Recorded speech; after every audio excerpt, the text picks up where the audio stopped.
should do a no. what you don't like. That's terrifying. Hey, make him laugh with a good thumbnail, right? I don't know. He threw up When? at the bachelor party. I don't know. I did not. Oh, he did. Christian. Both of these Christians did, And right? you. And Moses. Both just Threw threw up up without water. even drinking. Dude. Well, why not? Are we recording? Yes. Oh. Oh, we started? That's crazy, man. You guys don't have the clock. You guys are just talking. I forget. So welcome to the pod. Thanks, man. How you been? I've been good. When was the last time I kicked it with you at the wedding? I think that was the last time. Like formal. No. Yeah. I think I saw you at jiu-jitsu once. You haven't been going. You haven't been going. I've been doing this. You know? So I've no. We have. no, we haven't kicked it. I Dude. swear we have. We're just. No, there was like 2 get-togethers and I'm like, nah. Yeah. Okay. Well, yeah. It's been since the Yeah. wedding. Since the wedding. Is that why you've been messaging me a lot? You miss me? No. No. No. What do my messages say? That you're old. Get a new phone. You think I'm old? Get a new phone. What's wrong with my phone? Everything you post is blurry. It's in pixels. I don't know why Android is like that. I think everyone is just.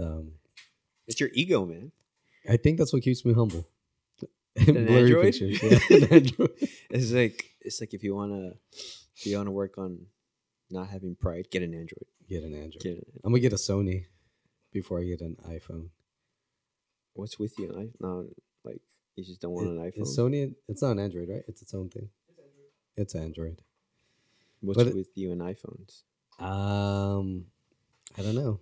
I had the iPhone 4, and it fell and it broke, and that the next day I replaced my screen, and then 2 days later I fell and it broke, and I'm like, never again. Okay, but they're way better now.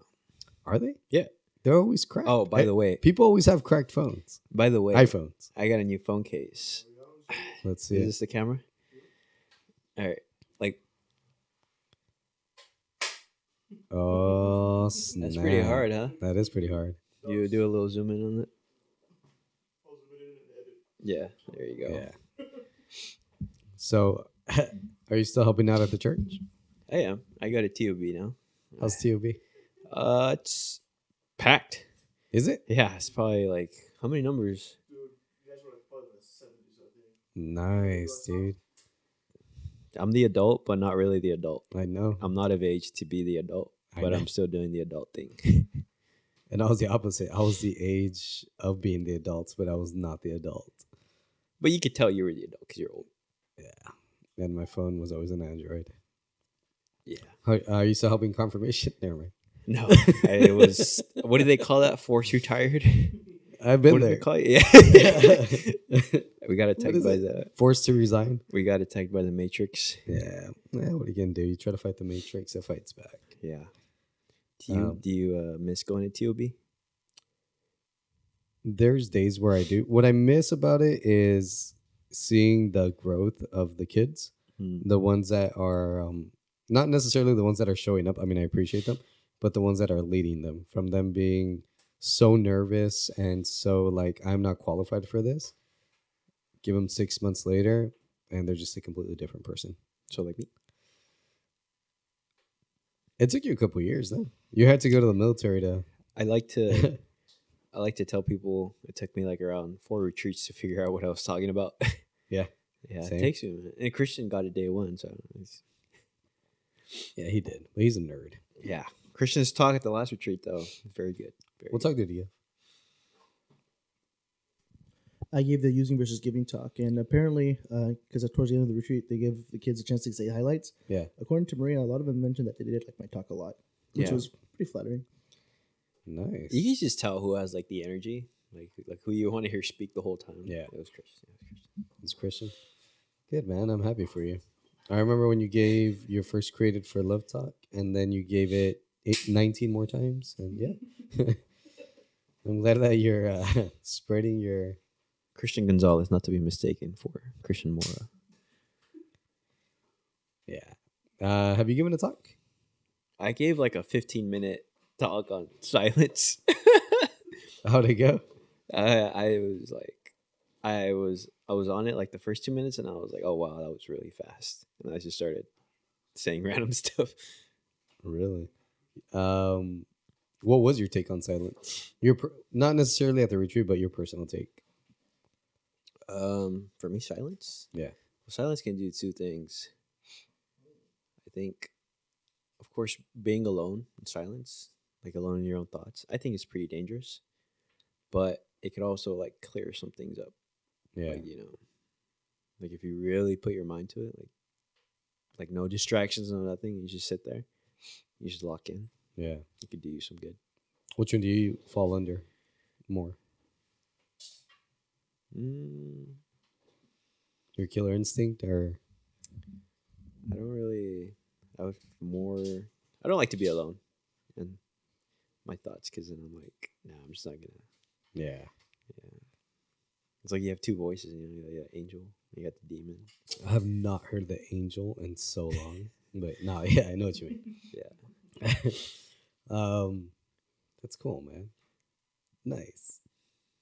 Christian was criticizing me because in a lot of videos I say cool, nice, Like what videos? yeah, like the only ones that are out right now on previous videos with brother Victor. But yeah, man. Cool. Nice. What else? Do you miss confirmation? Yeah, that's what I was like. I asked you about TV. Like, I do miss confirmation. Yeah. You miss the kids or you miss talking? I miss the confirmation candidates. But the good thing is, like right before I left or forced retired, I was getting the word out. I was like, hey, come to TOB. Like, I'm there, And then luckily that was like my last, like, because I won't be here. Yeah. I'll be there. So you can But catch I have like two that were with me and Alex. They've been a big help. Yeah, man. That's what you were to me. Yeah. Yeah. That's our little story. Do you want to explain? So I was going through a divorce, depression, and anxiety during the time. And like even like suicidal at some points, I was going through it really rough.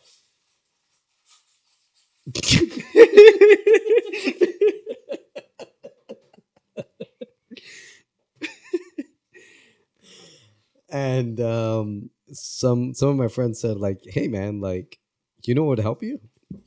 Why don't you trauma dump in front of all these kids at confirmation? So that's where I met you. I didn't know how to talk to younger people. I had been out of the game for like 7-8 years of the church. Mm-hmm. So yeah, the first year it was pretty bad. I didn't really know what to do, what to talk about. I was reading like, teach them this. I'm like, nah, they don't need that. They need real life stuff. What I was going through. Yeah. So it was just a bunch of games and trauma dumping the first year. Yeah, that's what I remember. Yeah, and then the second year, I think I got better. I lucked in a lot more. Yeah. And that's where I started to invite you guys to TOB. Actually, Alexa went too, huh? She became yeah, that's crazy. I completely just blinked. I wasn't your only little... My minion. Yeah. Yeah, and you kept going. And I don't know, I saw it in you, man. I like that you went and you were just silent and didn't talk. Because now that you talk, I'm like, I miss the good old days. Yeah. Yeah. Nah, but it was cool. I really enjoyed it. I felt bad that I wasn't able to give them or you guys, my best. But yeah, I liked kicking it with you guys. You guys were cool. Did I motivate you to be a confirmation teacher? Yeah, I was like, all right, so now I know how not to do it. Yeah, it's like Biden's president and be like, anyone can be president, man. Yeah. No, I don't think so. I think I've always liked being around the church. Mm-hmm. I think, any opportunity that I get to be over there, I'll take it. When was your like, I'm all in at the church moment? I'm all in. Yeah, like I'm gonna follow this. This is like what I believe to be true, and I want more of this. Well, I've always grew up, Catholic. I grew up Catholic, but I started like participating like confirmation. Yeah. I think that's what like sucked me in. Like my first TLB retreat, I think that's what I was like, okay, I want more. I can see what can I do. I think that was like the point. Yeah. What was your? I was 13 years old. My brother was in charge of, he was a coordinator for a Spanish youth group called Jóvenes Unidos en Cristo, or HUEC. Queck? HUEC. Queck. Yeah. With an acento or? No. Okay. And they had like an annual retreat that they did every January. I was kicking it with the Norteños at the time. Mm. At Some lore. some lore, yeah, during my freshman year. And for those of you who know, Four Steps is where I kicked it at. And that's kind of the personality that I had. I always had like a red hoodie, and I Oh. thought I was hard. That there is. Yeah. Yeah. And then I went to a retreat. I had cousins from Fireball there, and they were like, "Come on, dude, just dance, sing, and listen to talks and stuff like that." Mm. And the whole time I'm like, "This is whack, dude. Like, this is whack." And then my brother, like halfway through the retreat, he's like, "There's a lot of girls here, huh?" I'm all like, "Yeah, there is." He's like, "We hug a lot here," and I'm like, "El mero mero, señor." That's the first thing that kind of got me into it. And then I did the recollection retreat, and that was just like a total, change. Spanish. Spanish, yeah. What do you think? Like, do you think the Spanish ones hit harder than the English ones? I think there's more. They're more charismatic. They're more energetic. They're more like out there. What do you think? They're a little bit more dry in the English one, but that's fine too. That way, I feel like you get both sides of the spectrum. What do you think, Christian? Haven't you done like a handful of Spanish? So in high school, I went to daily youth groups. So I had a youth group every day. It was recollection on Mondays, DLB Tuesdays, Wednesdays there would be some kind of Bible study group. Like it was on Saturdays. Familias was also on Saturdays. So I was involved with a lot of Spanish and English ones. Yeah, dude, Spanish, they don't have to like ask people to get in a conga line and do dances for the songs. They'll just automatically start it. And people will be like, they're smiling, they're having fun. I'm going to hop in. At first, it's awkward. Like, well, what's going on? These people are on crack. But once you get the hang of it and see how much happy they are, just singing to God. Yeah. It's contagious. It's crazy because when I was thank you, Christian. Sorry that we caught you mid bite. When I was in the Spanish youth groups, I was super into the music. I was like always dancing and doing all the silly dance moves. And when I got into English, I'm all like, nah, I don't like it. It's not energetic. But back then we had like 2 electric guitars, a bass, a drummer. And it was a full-on band, dude. I think it has to do a lot with like culture, You think so? Yeah, it's Mexicans versus like a mixture of American Mexican, like Mexican Americans, like you and I. Yeah. Yeah, it really does. Because they get they had cumbia songs, or like yeah, you always have to mix in a little bit of the culture into it. Yeah, but I had a lot of good times back then. I really enjoyed it, and I mean I enjoyed both of them for what they are. One was super charismatic, energetic. It's like scream for Jesus, yeah. And then the other one is like, you guys love Jesus, right? Christian, do you remember when we were taking out the trash and we couldn't open the trash can, and we both looked down at the same time, and we're just like, wait. And it was like, that's why we love you. Yeah. But yeah, the youth groups were good, and they helped me out a lot. I think they help out a lot of kids because throughout the years, I've seen a lot of people come to youth groups. They get a lot out of it. They're very into it, and then like real life happens. They're out of high school, and they go to college. They get a career. They get like married or a girlfriend or something like that, or a boyfriend, and it just completely changes their perspective. But it's always nice to see them come back. And what I think was very kind of messed up for some people, like you can tell some people like left because they were going through it, or maybe they made some bad choices and left. And when they came back, everybody's all like, "Oh, it's what a miracle to see you here!" Like kind of like instead of being like, dude, welcome back, happy to see you. That's something that I never really liked, you know? But it's I think it's up to the person, because I remember when I was going through it, the people that I met there, those are the people that like, brought me out of my little hole. Yeah. You did a lot. I did. I remember You put up with a lot. those 3 a.m. drives around town to work stuff out. Yeah, I did that with my godson too. Have I ever done that with you? No, you've been pretty solid. Christian's perfect now. Yeah, he's solid. Yeah. Christian's a man. Not like us. Yeah. Not like us. Isn't that a song? But yeah. Yeah, it is. Do you feel like there's any of these younger kids that you feel that same kind of relationship where they look to you for answers, or they kind of just trust you a lot? Recently, yeah, I think, and this was like just out of nowhere. Sometimes it was like, yeah, like I'm like, oh wow, I feel like Diego right now. Everybody coming to me. But it's nothing too big. It's just like little small things. Yeah. But that's from my perspective. I'm like, oh, it's nothing to worry about now. You still have to finish school. You still have to finish all this other stuff before you can focus on this. Yeah, man. I think one of the biggest lessons that I've learned is just the fact that you give them your attention. That can go a long ways, because maybe they got something to say and they don't know who to say it to, and you actually listen. Mm-hmm. Yeah. Without judgment. I think that's the important part. A lot of times it's just you need a vent. Yeah. Like I thought venting was like just a girl thing, but like guys, they need it too. This is just like, don't you vent on the mat? Where I remember one time you showed up to the mat and you're like, had a rough day, man. I'm sorry what I'm about to do. And I'm like, oh. I sometimes, Yeah. It's, but no, yeah, I think verbally too, we need to let things out. Yeah. It's very important.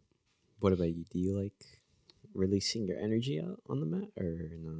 No, for me, it's funny because I was talking to Mia today, and she's all like, I really like jujitsu because I feel like very frustrated sometimes, and I just let it out on the kids there. And I'm just like, Kevin. Yeah. And I'm over there just trying to learn a skill, trying to have fun. Just survive. Yeah. Like, try not to tap, Yeah. But yeah, for me, it's completely different. And that's why I think you and Mia advanced so fast. And I'm just like, yeah, whatever. Also, how long has Mia been training? I don't know, like maybe 4 or 5 months. And that day that I popped into the kids class, yeah, when I was observing their rolling, Mia's got like, she's progressing really fast. Yeah, that's why I was like, I think she's ready to compete.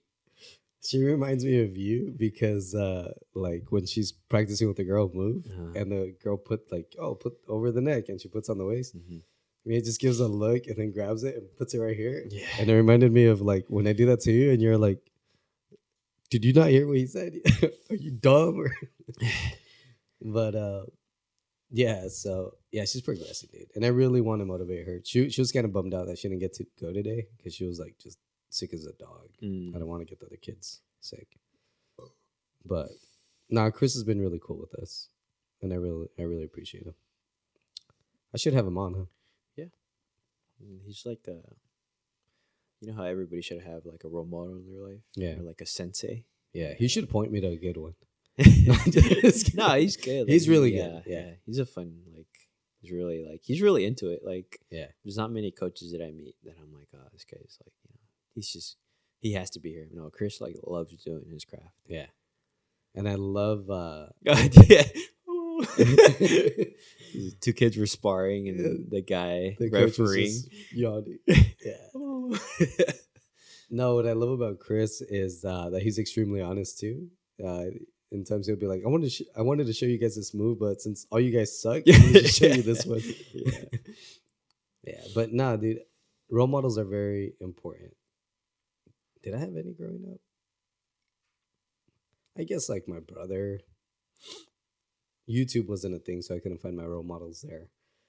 Not a lot of role models. Marcos Espinoza. Actually, I went to him a couple times. I should have him on here too. There's just a lot of like giga chads you meet in life. And Giga you just chads, be yeah. like, I wanna be like that guy. Where they just locked in and they Yeah, never they just unlocked, man. Never no emotion, no nothing. They just get their job done. Yeah. And they're just living. Yeah, and they just know how to. It looks like they just process everything correctly, man. Yeah. And I'm over here just like Trying to get by. yeah, man. Like they're not texting me back. What's going on? And then I think do you mind if I talk about the military? yeah, I do mind. No, I'm just kidding. Okay. I don't care. Because I heard once that since you left the military, I'm just kidding. I won't say. I don't know what you're talking about. That you haven't found any purpose in anything, but in jujitsu. Oh, okay. What did the military mean a lot to you? At first, The Marines, to be exact. there's a saying, right? It's you. How does it go? Let me think. The saying goes, "You miss the clowns, not the circus." I get you. So you miss all your friends you make and all that,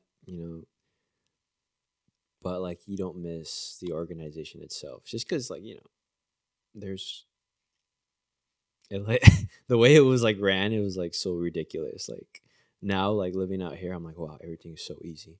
Yeah. Like before, I had to do all this dumbass shit. Now it's just I'm basically like on vacation 24/7. Yeah. It was like the hardest part of my life is done. So it's kind of You really believe that?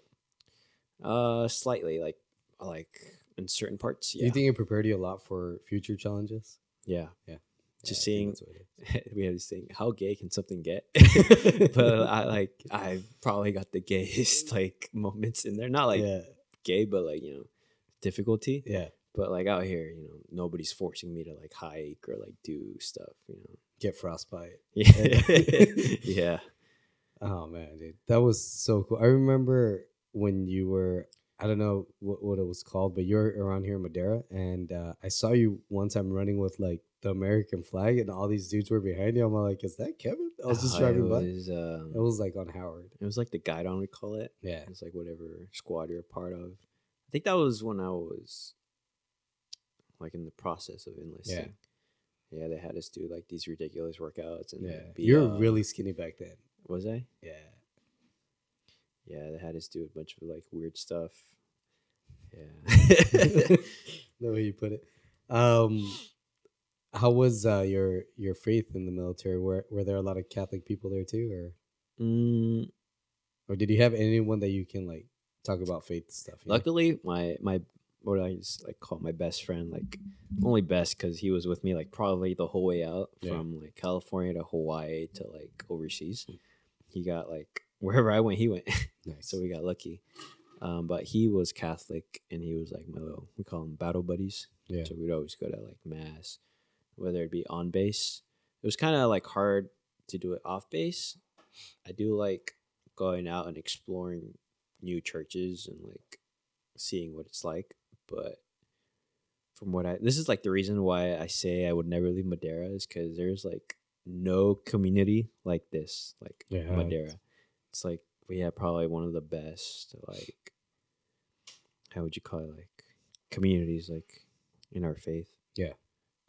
Yeah, and it's not like a lot of weirdos either. I mean, there's some, but like, you know what I mean about like the, hey brother, remember Jesus loves you. I mean, obviously we do tell each other that, like, that you're loved and that God's merciful and to keep praying. But it's just like those guys that are just like, I feel like you're faking everything that you're saying, man. I feel like we keep it really real here. And yeah, there's a lot of communities within the community. Like there's a lot of little branches. Yeah, and I really like that too. I've gotten to know so many people, man. So many people throughout the church have just like been there in moments where I kind of needed it, and I didn't even expect them to be the one, Mm-hmm. And it's pretty cool. It's huge too, because I've been to other communities, and maybe it's because I'm here, I live here, and I'm biased, but yeah, it's nothing like here. Well, I've tried. Like I've the places I've been, I'm like, is this place like would I be able to move out here and then just going to the church and like seeing what they have to offer, and it's like, I can't be here. Yeah. Yeah, man. And so that's when you got serious about the faith, was back in youth group TOB retreat, and then you had to do 4 to be like, oh, that's what that means. Yeah. But what about like your relationship with God? When did that get serious? Like, when did you start taking the Eucharist, confession, all that serious? Not to sound like, I'm perfect at everything, but I've always considered like just out of my fear of God. Like I've always like been like, I have to take this seriously. Like even from a young age, I was always like praying, or my family would go to mass, and stuff. Yeah. But there were times where it was really like I didn't have opportunities to go to confession and all that, so I would try my best not to like sin or anything like that. Yeah. So it's always kind of been within you? Yeah, I would say so. Yeah, that's something that I try to do like explain in episode 1, but I kept on being interrupted. I was trying to explain how like I've felt like I've always had this grace where I've understood that the Eucharist is Christ, and like I didn't have to explain it, I didn't question it. I just like it just made sense to me, and I'm very grateful for that, because that's the thing that's always kept me to the church. Like when I went out and like when I left the church a couple times and tried to find meaning somewhere else, nothing could ever top the Eucharist. Meaningless. Extremely meaningless. Like everything was empty. It wasn't complete. As difficult as it is to be a Catholic, I know it's where I need to be. And the fact that it's also difficult to live out this faith also says that it's something that's real. It's something that's worth battling, fighting for. It's probably where you need to be. Isn't there like a saying, it's like a man without a God is like kind of like meaningless? Have you heard that? I've never heard of that, but I like that. Yeah. I don't know if that's it. Have you heard something like that, Christian? It's like a man without God is like meaningless, or some. I don't know if it's meaningless, but like without purpose. Maybe. Without purpose, I think something like that. He's gonna Google it. I have heard. No, I'm not gonna Google it. But I have heard someone made the argument. I think it was in a debate when I was studying like apologetics, that if you say you do not have a God or a higher power, then you yourself are the higher power. And if we're to compare my God, which is God, to you, the mortal that He created, there's no comparison. Yeah, we don't stand a chance, man. It's also there is no atheist in the trenches. Really? Yeah, the trenches. People like people turn to in God. The trenches, dude. Those are like the hardest motherfuckers ever to exist.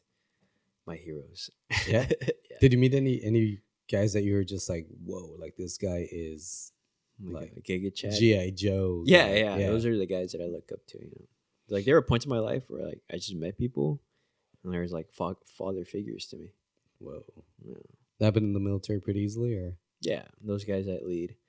And you can tell like which ones are the good leaders, which ones are, Is it just like everywhere else, that leadership? Pretty much. Yeah. Like it's like we all had like that boss that nobody likes, and then we all had that boss that everybody likes, It's pretty much the same thing everywhere you go. I've had like 2 bosses where I would defend them so much if anybody else was trying to give them a hard time. Yeah, I've had leaders where it was like, oh, I hope, I move away from this squad as soon as possible. Yeah, and then there's like those guys. I was like, I would die for you. Yeah, exactly. Yeah, and I think that's like kind of looking up, and I think that's how we should look at God, right? Obviously, we should die for our faith. We should die for what we believe in. Mm-hmm. But the way that you see that guy, or I've seen those people, where it's just like, I don't even have to think twice. You're the leader, and I'll follow you till to the end of the earth. It's crazy how many times I know I should follow God like that, but I don't. And He's the one the ultimate, Yeah. Has that ever resonated with you? Or do you feel that you are that way in your faith? Like trying to branch off of myself? No, of like. So do you find it difficult for you to put God in that position, where like I'll die for you at any moment? No, that's actually like I feel like that's I feel like that would be every man's purpose. Yeah. You know. And it's an easy way to heaven, not an easy way, but because I'm sure that's not easy to just be like ready to die, especially some of the saints, the way that they went. But like how you said, it's good for a man's purpose, being ready to die. Yeah, for that. Did the military change your perspective at all about the faith, or no? No, because they don't. Their purpose isn't to like change your faith. They're actually really respectful of your faith. Really? Like that's like the one thing they can't mess with. They can like mess with like you mentally, physically, but like when it comes to like your faith and like people have like they have to go to service and stuff. Yeah. In boot camp, they put off Sunday for it's like the one day drill instructors are like relaxed. Like for the like beginning of the day, they're like, okay, whoever needs to go to service, you guys get in this group. You guys walk over there. And then by the time you guys get back, we're going to fuck you guys up. Yeah. And then obviously we had those people that would go with us just to like take a nap. Yeah. And obviously like it kind of like I was like, oh, come on, it's disrespectful like being here. But I'm like, okay, at least you're here, you know. But no, they didn't really like influence me in any way. You're faded. Yeah. What else should we talk about? What do you think? Like, well, before you met me like in like pretty much all aspects of my life, right? Like I met you while you were in high school. What was it like? Probably your sophomore, junior year. Yeah. Yeah, and then you started to go to TOB like about a year later, right? It was like after confirmation, the end of our first year, where you were like, "Hey, come to TOB." Yeah. Would I talk to you at all? At TOB? You would talk to us, like us guys. Yeah. You'd be like, "Hey, like, what'd you guys think of the class?" And we were like, "Oh, whatever." And then you're like, "I thought about it today. Like, I didn't know what we were gonna do." Yeah. Yeah, and I remember when you wanted to go to the military, and I'm like, "That's awesome, dude. I hope you go through with it." I honestly didn't believe in you, but no, I'm just kidding. I didn't know what to expect. A lot of people say it, you know. Yeah, that they want to join the military, but they never pull the trigger. That's the one thing is like it's either yes or no. If you're like a maybe, you're gonna hate it. You have to be like completely on board with it. Yeah, and then. I wasn't there when I guess they threw a little party for you when you got deported or not deported when you got sent to the military. I don't or like a little get together. I don't remember. Yeah, that was a long time ago. And when you came back, I just remember that we had a beer, you, me, and Sergio, and I threw beer all over myself. And I was trying to convince him not to get married. Do you remember that? And there's a big gap in between because I had you throw out like 2, maybe 3 TOB years at the youth group. Mm-hmm. And I really liked you there. Because if I needed something done, I'd go to you. Like, I'm like, Kevin doesn't know what he's talking about. Hey, Kevin, can you take out the trash? Yeah, I'll take out the trash. Thank you. Like, and that's when I'm like, I don't know what I'm talking about. I need to go take out the trash. Yeah, you're really good. And that's one thing that I've always liked about you. You were always willing to help. And you're always willing to like, yeah, I'll do it if nobody does it. And it makes sense that you went to the military. I feel like you were captain, what is it? That's what I was kidding. Nah. Yeah, strip down right now? No, I was kidding. No, from Captain America, when they threw the grenade that was fake and Captain America landed on it, Rogers. Yeah, I'm all like, yeah, this guy would do that. I just think, everybody has their vocations, right? Yeah. Most people, or some people like to be of service to others. What, like the military is an over-exaggerated, like, you serving the people in a way. I think that's like the route I wanted to go. And I do like helping people. Yeah, I noticed that. You're usually, even when it's people you don't like, I've seen you help them out and get out of rough situations. Yeah. Well, yeah. I needed help myself. And obviously, you never turned your back on me, so I was like, I tried once when it was enough. Yeah. It was enough. Yeah, and I didn't try. I did once because I'm like, I can't deal with this guy right now. Yeah. Because I need to get some sleep. He doesn't. Those are the Yeah. era you didn't like me, right? My first 2 years in, where you were just like, dude, every time you come home, You're I- always I- drunk. Yeah. I always gotta pull you somewhere, Yeah. and it's like I gotta work tomorrow at 6 a.m. and you want to kick it till 4 a.m. yeah. and I'm not as young as you, man. Yeah, but at the same time, like I never stopped caring for you. You know, I was very annoyed with you, frustrated with you, which is funny because I feel like I'm paying you back at jiu-jitsu when they said put your arm here, and I'm like Yeah. on the leg, and they're like on my neck. Yeah. But no, it's. I feel like our relationship has been a big give and take because you showed me how to work out, you helped me out with the gym, you helped me lose weight. I gained it all back, not all of it, but no, you've helped me out too, man. And you've also like been very honest with me in places that I needed. Like nobody wanted to say it, but you're a man enough to say it, and certain things that I was doing or behaving. So You remember our thing where, obviously when we need to lock in, we lock in. yeah, But when we party, we party. when we party, we hard, party, man. right? We Yeah. got to get a little loose every once in a while. Yeah. And there's one thing I told you one night when we were just like so faded. We were just out. I was like, Diego, do you realize every time we go out, we turn into the main characters. We turn into the main We don't even characters. try, dude. But Yeah. then all the attention is always on us. It's so crazy. Yeah. But yeah. The rave or just like Tower District or where else? I think it's just been the youth groups and Yeah, retreats. yeah. Definitely. We play way too much. Yeah. Behind the scenes. we yeah. just- But Eric. that Eric, you're fever missing. dream- Eric, you're missing. What? I'm right here. Oh man. Yeah, long story short, we thought we were at a retreat and we thought a kid ran away, but he didn't run away. It was just His phone was like glitching his out. Or phone, something. yeah, and His it was location. just, his location was going everywhere else, and yeah, his mom called, and yeah, it was so funny. We had to find the kid, and we're like, he's right here. Yeah. The next day, your seizure.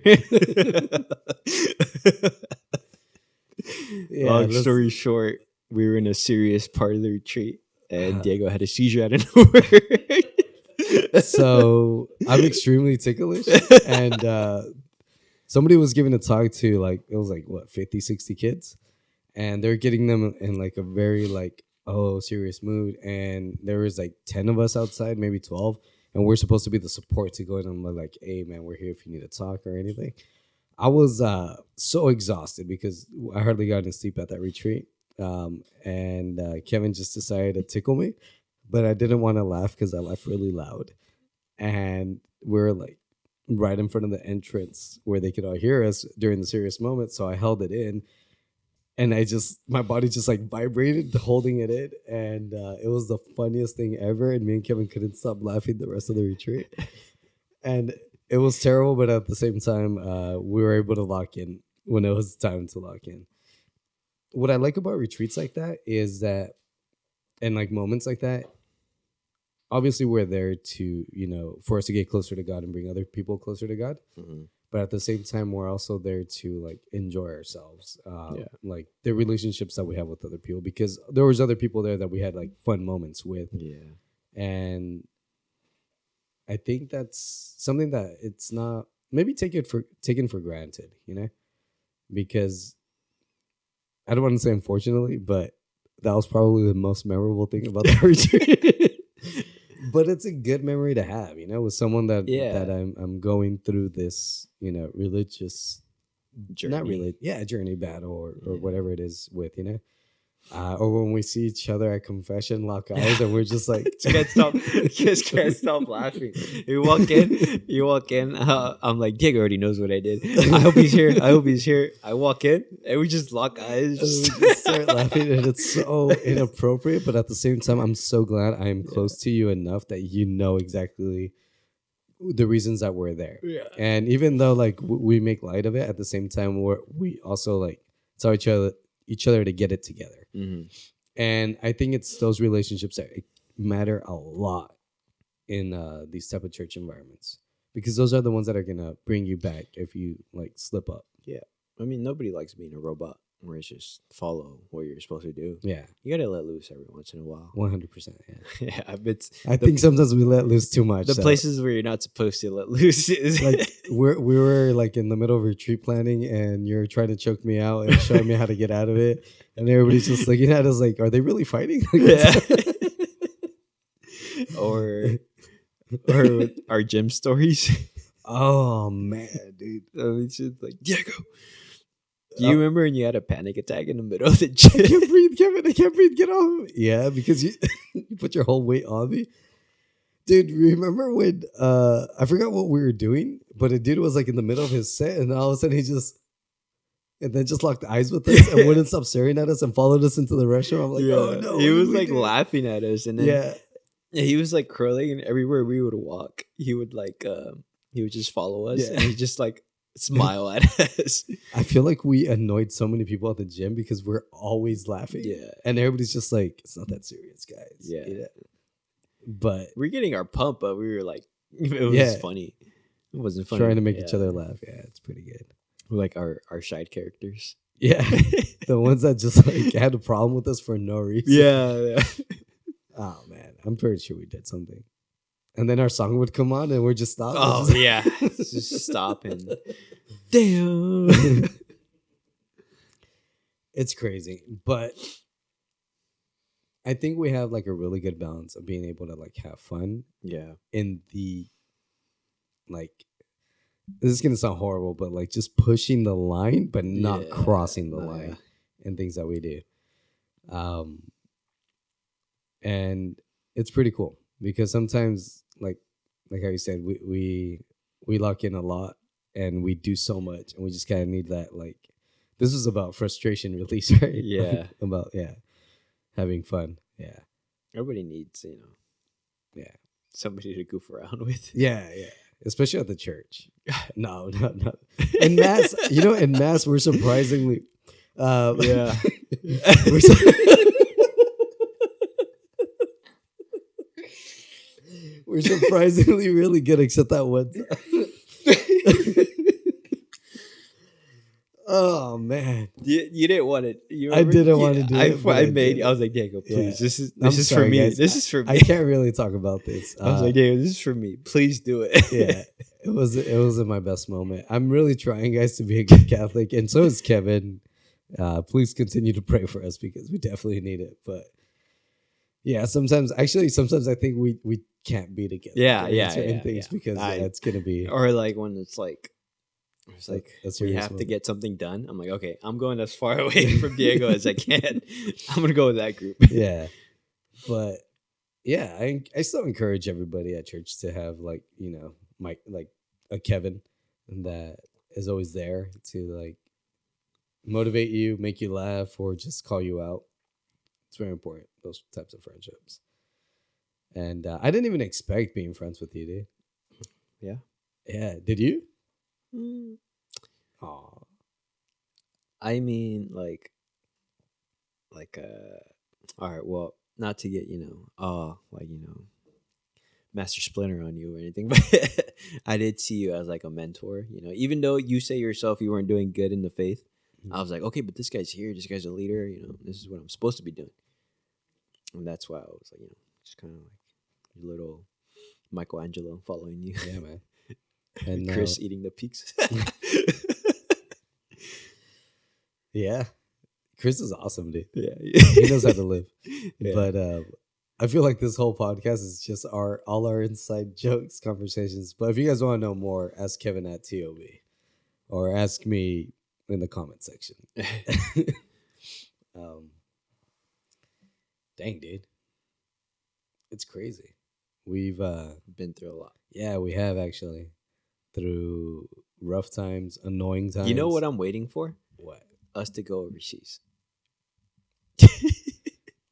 I don't know. I think that's like a whole new. I Like, do want to do the whole Thailand Muay Thai thing. Yeah. I really want to do that. I am down for a summer. I just need to lock in financially. Mhm. If you guys continue to like, subscribe, and be patrons for this podcast, you can fund my Thailand trip. So I Go can, fund me. yeah. My OnlyFans. No. Hey, OnlyFans was its original purpose was meant for like content creators. The way fighters use it, they like post like workouts and stuff, but in the direction it went, like with girls like posting, it's pretty bad. Yeah, its original purpose was behind the scenes, like what goes into like Kind of doing like a all this. YouTube or Kind of. It was like vlogs mostly. vlogs. Yeah. That's crazy. So technically, it's OnlyFans. Should we start an OnlyFans? Maybe we should. No. I don't know how I'm gonna get any other serious guests after this episode. Nah, but it's cool, man. Who have you had on so far? Just What's going on there? Did it fall or? dude, it's crazy. One of the future best podcasts that I've had.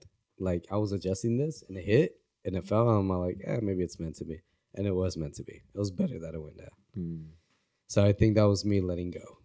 Do you think like stuff happens because it's kind of higher power? Oh, 100%. Yeah. We're Catholic. We definitely believe that everything happens for a It's reason. like when people say, "Oh, I got lucky," I'm like, we don't believe in luck, like But Yeah. like when like weird stuff starts happening, I'm like, oh, that's that's higher power. That's higher power. Yeah. Yeah. Yeah, and it's hard to, I guess, just distinct that whether I don't know, because we believe that everything happens for a reason. God has a plan for everything, and when we veer off that plan, God uses whatever we did, and He uses it for good if we allow ourselves. And yeah, it's easy to think that like, oh, that was a coincidence, or oh, that was weird, but no, maybe there's more behind it. Maybe we don't need to put so much thought into it or obsess over like a certain thing that happened, but just allow it to happen. It's like a crazy. My thought process is like something that like gives you a headache now is like that's like saving you from something way worse later. Like say you get a flat tire, right? Yeah. Like who's to say like that flat tire was like your guardian angel saving you from like a car accident? Yeah. Right. 100%. That's my thought process. Like so whenever I see a flat tire, I'm like, it's nothing bad. Like what would have happened if I like didn't get this? Probably me driving. I'm like, yeah. You don't probably know a car accident. Yeah, I do. Yeah. I have a Subaru 2013. This is my thought process. Yeah. No, I think that's a good way to look at it because, like, I'll be honest right now, I'm kind of stressed out about like 8 things, and none of them are really that small. And I was thinking about that today and about every single one of them, like individually in a moment of silence. And, I came back to the conclusion. It's like, Diego, you've been through a lot of things. Like, This shouldn't bother you. You don't, not necessarily it shouldn't bother me, but you don't know what's going to happen on the other side of this problem that you're having. Right now that you're going through it, yeah, it sucks a lot. And it sucks that there's multiple things going on. But, you still need to allow the time to happen for it to fully finish. And then on the other side, you're always like, oh, it wasn't that bad. Or, oh, I'm glad I went through that. Once you're out of it. Lessons learned. Yeah. Yeah, it's learning how to take those hits, man. What is it? It's like sometimes you just gotta handle the L. Like you can't win all the time. Yeah. Sometimes you gotta take these small losses, and in the end, you end up victorious. I'll be honest, man. I haven't gotten a W in a long time.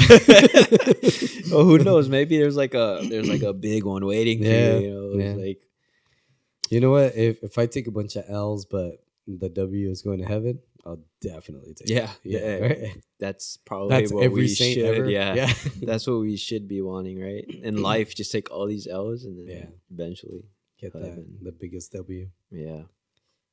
Oh man, what do you think heaven's gonna be like? You remember that rave you went to? No, I'm just kidding. I hope not. Yeah, There were times where I was a little bored. Yeah. What do you think heaven's gonna be like? I mean, I know that like I'm not sure if it's the doctors or the fathers of the church or I'm sure that it's been written of how heaven's gonna be like, but how do you picture heaven to be like? Super white. Super white like they do in the movies. obviously gonna be bodiless. At first. I think it's gonna be like, I don't know, just like no type of the negative emotions you feel, like Yeah. anger, sadness, fatigue. It's just happiness all the time. Yeah. That's my like little image of heaven. Of heaven. I always thought like, man, I'm gonna be so bored up there, like forever. Do you know how long forever is? It's like forever. And I remember once I was having a conversation with someone, and we're like, but like you're gonna be able to talk to everybody that's up there, have conversations with all these people throughout history, all these saints that you've read about, that you heard about, and just kind of talk about their life. And I'm like, that'll be cool, but I honestly, from what I understand, that heaven is like, it's just a full joy and adornment of God. But going back to what you said, from what I understand from the faith, can you guys fact check this? When we die, our souls go to heaven. It's the first judgment, and then after Jesus' second coming, we're all gonna come back, get our bodies, and there's gonna be the second judgment. It's already determined if you had died where you're gonna go, but now you're gonna go with your body. And if you're going to heaven, it's gonna be like a perfected body. And so then you'll get to enjoy heaven with your body, from what I understand. What does it mean by like perfected? Like Transfigured. So, according to Magisterium AI, when a person dies, the Catholic Church teaches that the soul separates from the body, marking the end of earthly life and the beginning of a new phase of existence. This transition leads to what is known as the particular judgment, where each individual receives immediate retribution based on their faith and works during their lifetime. It doesn't talk about Jesus' second coming. Like if we get our bodies back.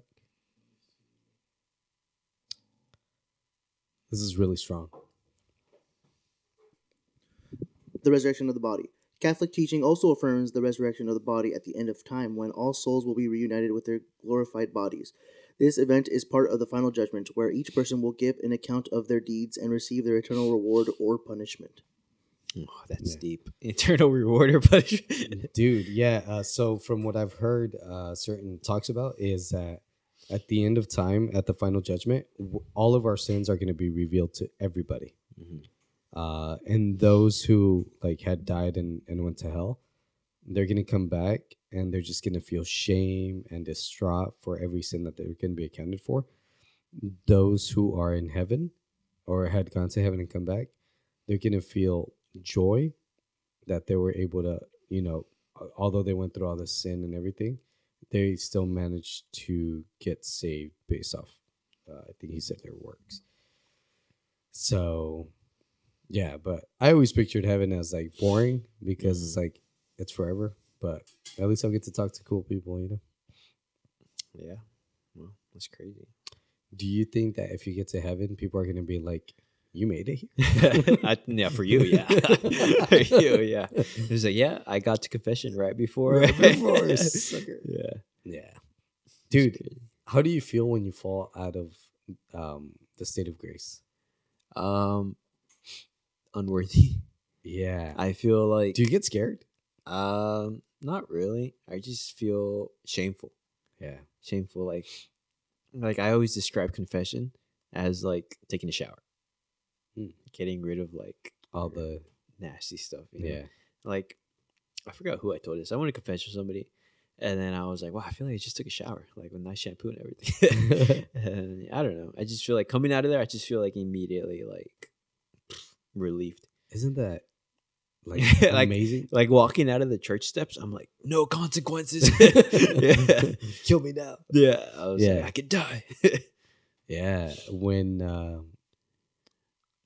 When I get out of the state of grace, I am just like, I do not want to hear the horns in Revelation that say that Christ is coming. I'll be like, oh man. So like right away, I love Father Gustavo for this, and he would always say during his homilies in Mass, it's when you fall into a state of sin, don't just go to confession, run to confession. I really took that to heart. It's just like, don't waste any time. I actually went to confession today, like right after work. I'm about to go again tomorrow. No, I'm kidding. But yeah, it always scared me. Like, don't die. Yeah. Um, have you ever heard any of the saints talk about what hell's like? I know I've seen like there are layers to it. Yeah. Like I've seen the Dante's Inferno thing. I Oh, okay. forgot where is that from, but I forgot where I saw it specifically. But there's just layers and layers. Yeah. And like Levels of hell. yeah. Yeah. Gosh, I don't know if this was St. Don Bosco or St. Faustina, but they were talking about that it was 1,000 metal walls, 1,000 miles long, and 1,000 miles in between. I believe it was that. And I think it was St. Faustina. I don't remember. But Jesus was with her in a vision, and on the first wall of those 1,000 walls, he got her hand and put it on the wall, and it burned. Mm.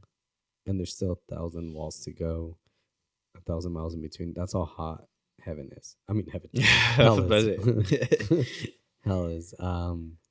Gosh, if you can find that, sorry, and I don't think I quoted that right, but apparently we have comment sections in the YouTube. Somebody commented. Our first comment, we got it. Nice. So comment if I'm completely off on that. But I've heard this like it was like I don't know where, but it just stuck in my head. But now that I'm like here, I just forgot. But it was like this whole. They basically explained what hell was like, and it was just it scared me now. So I was like, oh yeah, you don't want to be there. Yeah, my mom explained to me once that that sin is the most disgusting, horrendous, most heinous thing that there can, more than anything that you can find on earth, us being in a state of mortal sin. And when she put it that way, like, whoa, like that's crazy. And then it gets cleaned away through the sacrament of confession. Do you feel like you take confession for granted, or like for granted how? Like, I don't know if this has ever happened to you, but it's definitely happened to me throughout my lifetime, that I'm just like, I'm going to, in a situation where I can choose to do something good or bad, and then I just think, well, I can always go to confession. The quote you're talking about is from John Bosco, and it goes as such: "There are 1,000 walls between his and the real fire of hell. 1,000 walls surround it. Each wall is very thick and is 1,000 miles from the next one. This wall, therefore, is 1,000,000 miles of hell's real fire. It is just a remote beginning of hell itself." Thank you. St. John Bosco, right? Yeah. St. John Bosco is really cool. There's this guy on YouTube that he has like all these little stories and accounts of John Bosco. So he would have dreams. Basically, he ran like an orphanage, but he turned into a school of just young boys.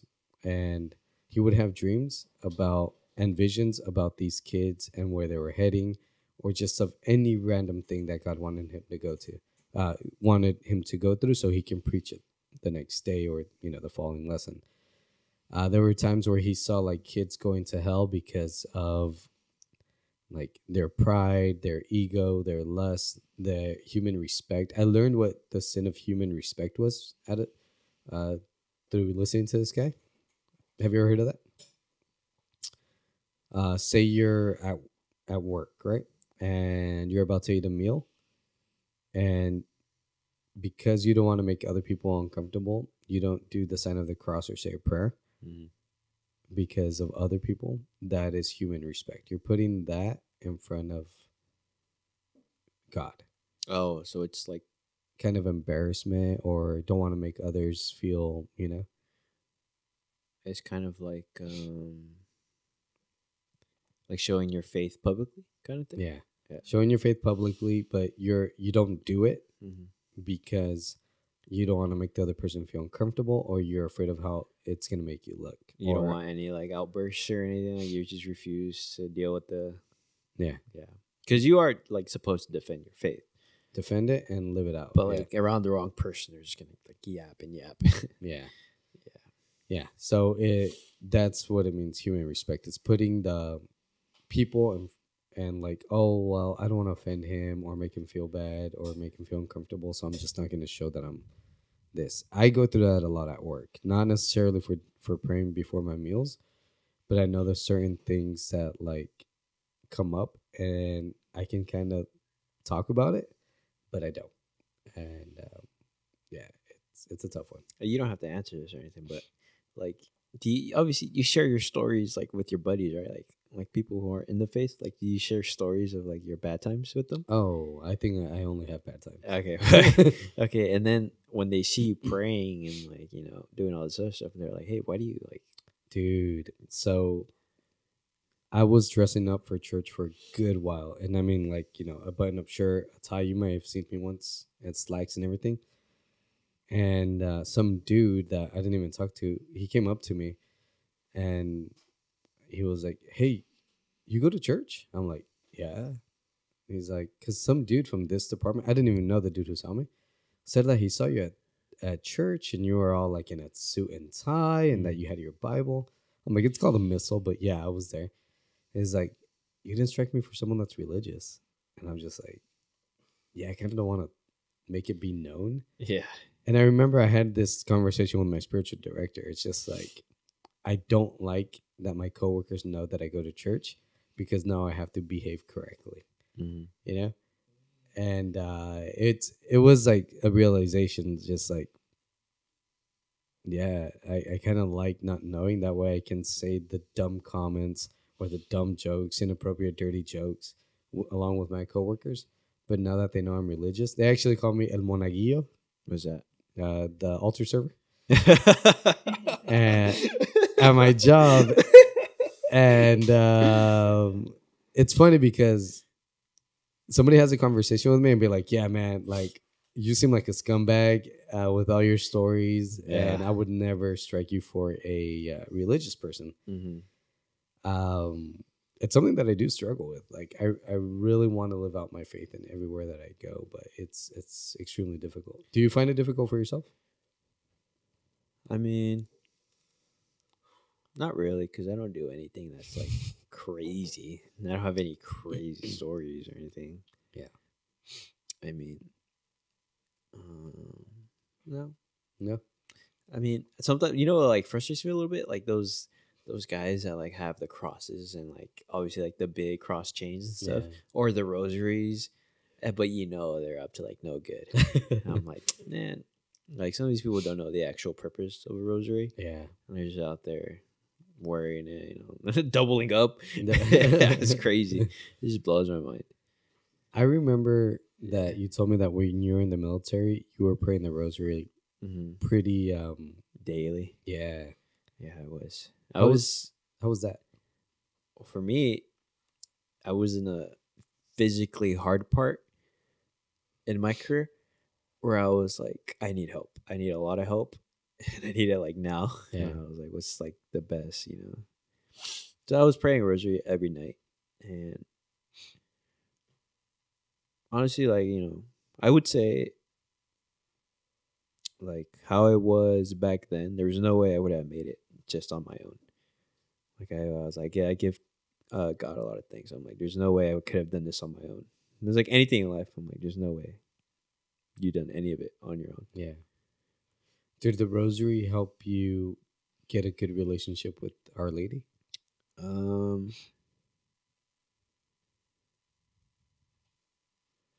It's kind of yes and no, because back then I never. Like I think we had like during men's group we had this talk where it's like, what does like like how do you guys do the rosary? Like, do you guys just go through the motions, or do you guys actually give like thought? What behind what you're saying? Yeah. Back then I didn't give no thought, but I was like trying to be intimate with it. Yeah. Like really focus on the mission. Yeah, just trying to be really focused. But I think now it's still like, I'd say it's getting better, but not a whole bunch. I don't think I've ever asked you this question. Do you have like a specific saint that you ask intercession for, or is it always God? Well, recently you know, how I've been competing and all that. Yeah. I do pray Saint Michael. I have him tatted. You guys, a little tattoo reveal. I don't just have them tattooed. I do pray, and I do, you know, Yeah. I try to like obviously I don't pray to win it or anything like that. I do like pray. I'm like, I hope nobody, like, not hope, but like I pray nobody gets hurt. Like, you know, everybody has fun. You know, at the end of the day, it's nothing serious. Like, it's not that serious. If I lose, I lose. You know, I'll prepare better next time. St. Michael has been your go-to lately. Mia really likes St. Michael too. I think, yeah, you and Mia are like similar. That's why I like both of you. And I am the father. No, just kidding. What? I knew it. Yeah. You owe me child support money. That's good, man. I'm really glad. Who's your patron saint?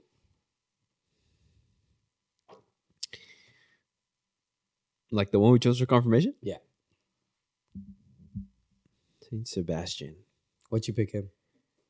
He was a patron saint of athletes, I believe. Oh. Right? Yeah. So why'd you pick him? No, I'm kidding. Okay.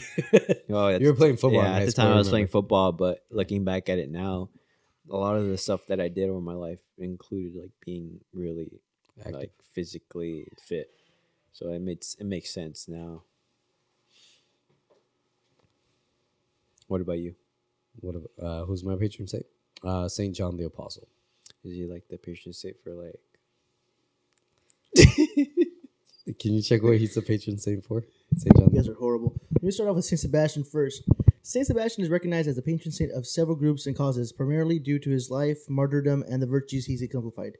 His patronage includes soldiers, athletes, cyclists, archers, and plague victims. So long story short, So I have you a look bike. like a plague. I have a bike. Oh,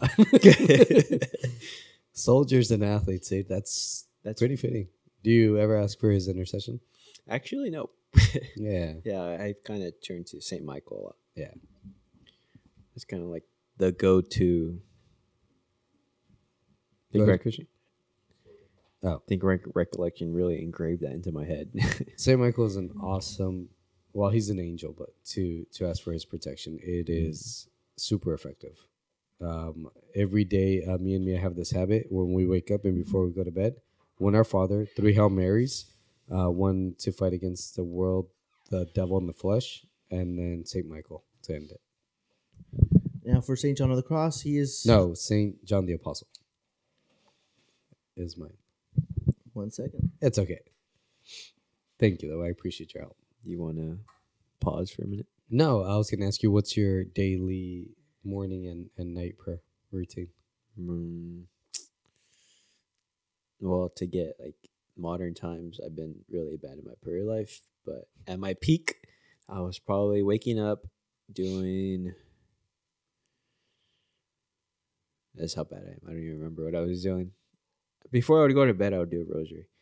But in the mornings, I think I was just so, like, I'm not a morning person. I don't want to do anything. I'm basically just going through the motions. Gotcha. But in my, like, peak prayer life, I was probably, like, doing a rosary before I go to bed. And praying throughout the day. Yeah. You got it? For St. John? Saint John the Apostle is... His patronage includes theologians, authors, art dealers, booksellers, and spirituality and love. Illusions. This why you do mushrooms? You honest? No, that's fine. Yeah, that's not why I did mushrooms, but I did do mushrooms. Illusions. That's hilarious. Did it say illusions or illustrations? I heard illusions. It's the first one was theologians. Oh, we what's in here, man? You just threw me another. It's mushrooms. No. I forgot who I heard it from, but that has been a pretty solid morning and night prayer. When after I'm done asking for my things, saying sorry for my things, and the Our Father, the 3 Hail Marys, and Saint Michael. It keeps me pretty solid. So I recommend it if you don't have anything. Really? That's what St. John the Apostle is. The reason I picked him was because I was back in the youth group, the Spanish one, and we're part of the Via Crucis. Excuse me. Sorry, I'm getting sick. Mia got me sick.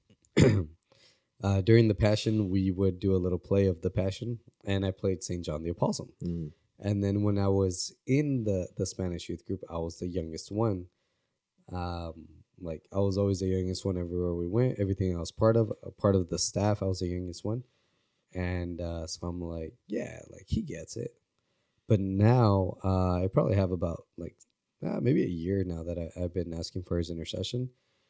Two things that I ask him is to help me love Jesus the way that he did, and to help me be a good disciple as he was. Yeah.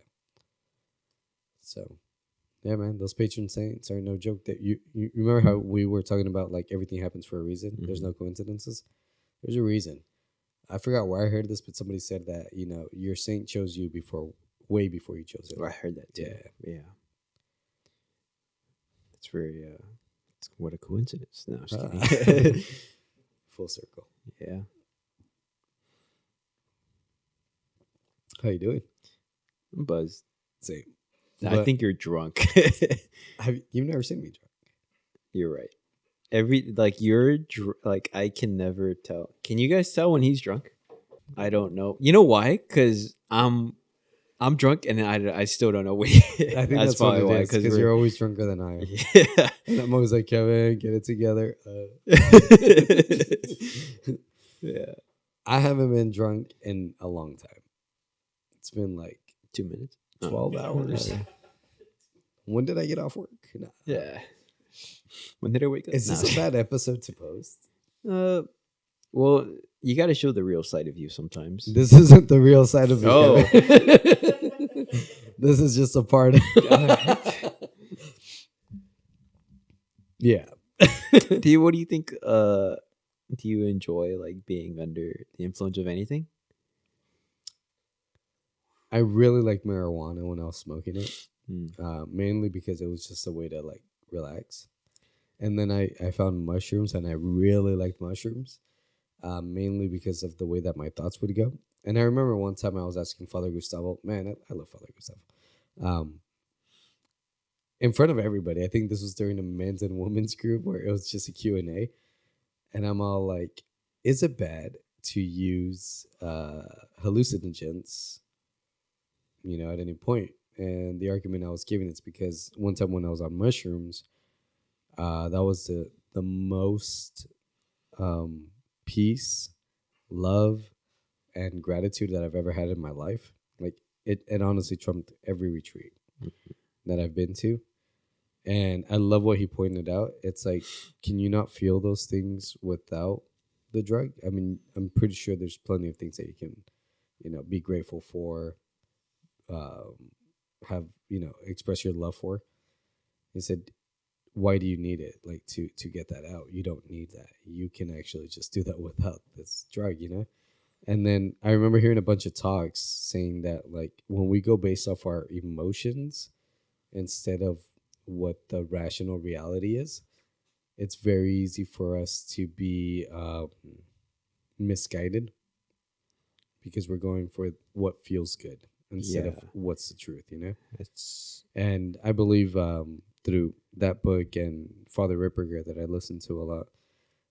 Here we go. Oh, the one right behind you. An extra says explanation that explains the demonic. I swear I can read. They mention a lot that demons have access to our emotions and sometimes use that against us to fall into sin. So after learning all this, I realized like I shouldn't base, even though it feels good or it feels right, off my emotions. I should base everything that I do off what the teachings are and what is, correct. And it doesn't break the commandments. That makes a lot of sense. Because obviously when you're under the influence, the sin itself is like anything that alters your state of mind. Mm-hmm. When you're under the influence, it's a I think it's losing control or like not having full control. Well, I mean, I guess also you could smoke a little bit and not, it's just that's true. But it's like anything that like provides you a like temporary false sense of happiness or joy, it's not real. Yeah. Is that why you're never happy? No, I'm pretty happy. You were never really influenced by stuff like that, huh? Mm-mm. I think the only drug that interests me is what's it, the ZBD for your joints. CBD. I heard Alex talk about it once, where it's like really good for your for your bones and Yeah, stuff. I don't even think you get a high off of that, but yeah. Yeah, that's the only thing I'm interested in. The military messed you up a lot. Joint wise, yeah. Yeah, I remember one time you told me I'm like, why are you so messed up? You're like 10 years younger than me. And you're like, well, humans weren't created to carry machine guns up a hill. And I'm like, oh, yeah. Yeah. The Marine Corps ages you in dog years. Yeah. Yeah, I remember you kept telling me, I'm like, I'm basically your age physically. Mm-hmm. And I'm like, what are you trying to say about my age? And I have not done anything. You've gotten a lot better, though. You've lost a lot of weight. Yeah, I fluctuate. But yeah, right now I'm in a losing state. That's like a good place to be, though. Because I remember when I first got back. Do you remember, like, when I first exited and I finally came home, like, for forever? Yeah. And I ran into you and you're like, hey, I'm like, I haven't seen you forever. And I was like, yeah. He was like, hey, can you like train me? Like go to the gym. I'm like, yeah, it's fine. Yeah. Who would have known that would be one of the funniest places that would be at, where we annoy everybody around us and also entertain everybody around us. Yeah. It's good. I mean, everything like we were going back to, everything happens for a reason. Yeah.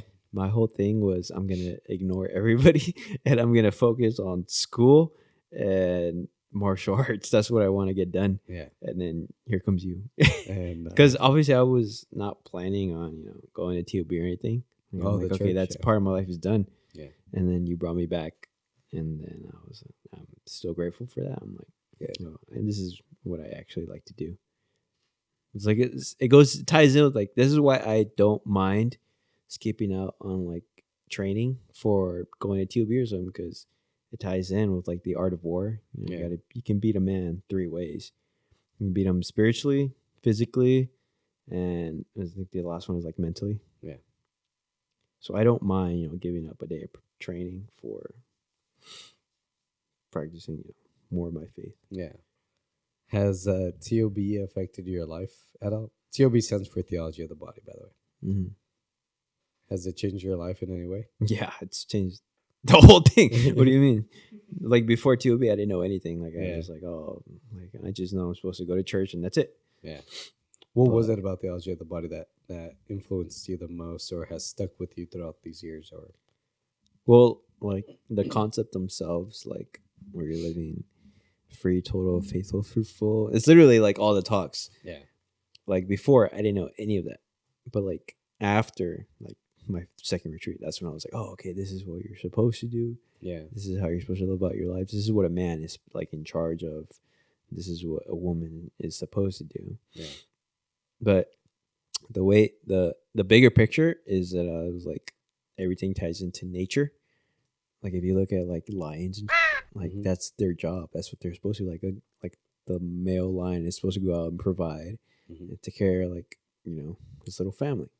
And then what does he call it? The lioness is supposed to, stay back, take care of the cubs and all that. And then the male lion comes back and eats the cubs. And I was kidding. But yeah, I mean, that everything ties into nature at the end of the day. I just never really got into it. It eats the cubs. That's awesome. Yeah. Now, you've shared with me certain things that I'm like, whoa. Like I am very impressed with your discipline, your self-restraint, and everything that you've been able to hold up.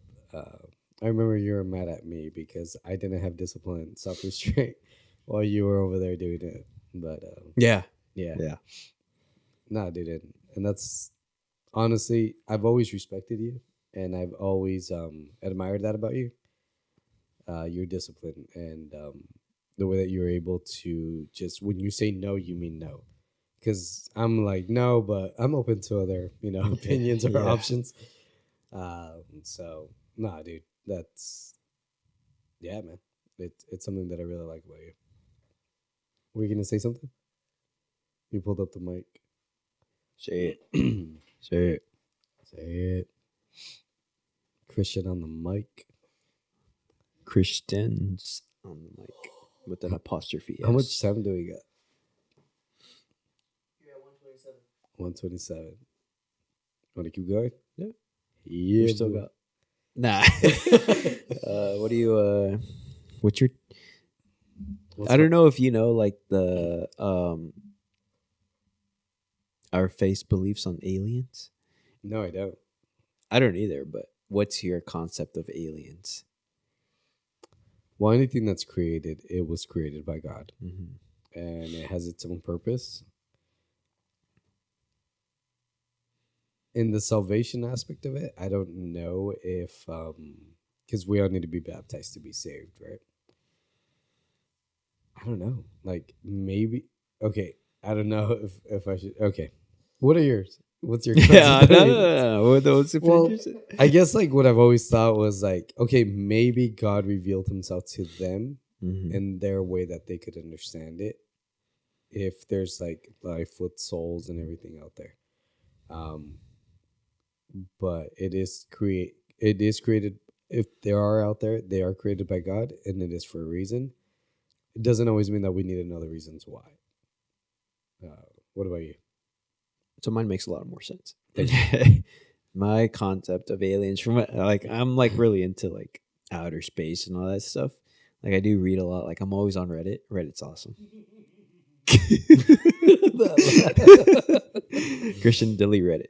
Okay. But my concept of aliens is like aliens are demons. You know, they're on a different dimension, Okay. and I forgot what my actual thing was, but if you think about it, like every time in like history, like something like has been like scandalous, Yeah. what follows is like, oh, like we saw aliens yesterday, and like the new video of like aliens pops up. I don't know if that has to do with anything, but it's I just haven't noticed that in the news. I haven't made the connection. Yeah, I'm not saying that's that just, it's that's not just true. me. I'm always like on the like aliens, like excited and all that Yeah. stuff.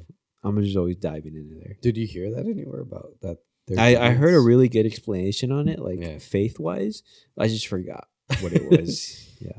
Can you Google what Catholic Church believes about it? Oh, you just turned us off. Oh, you're back.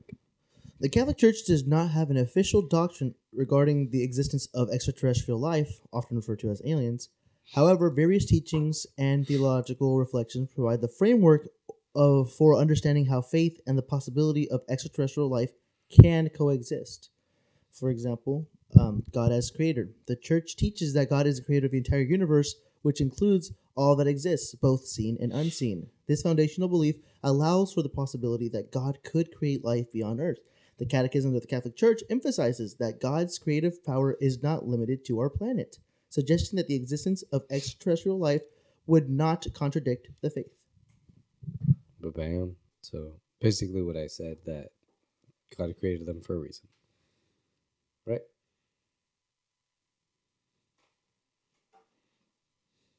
I think it's just more or less saying that if they are real, it doesn't really contradict our beliefs. An atheist can't be like, aliens exist, haha, your religion is dead. It wouldn't contradict anything that we have in regards to doctrines or dogmas. So they don't know either. They just censored it. No, I mean like it can. I mean, yeah, because there's no official doctrine yeah. for it. But I think my theory makes the most sense is that they are Demons. yeah, demons. Have you ever had a situation that you're like, whoa, like, that was pretty scary? That's probably a demon.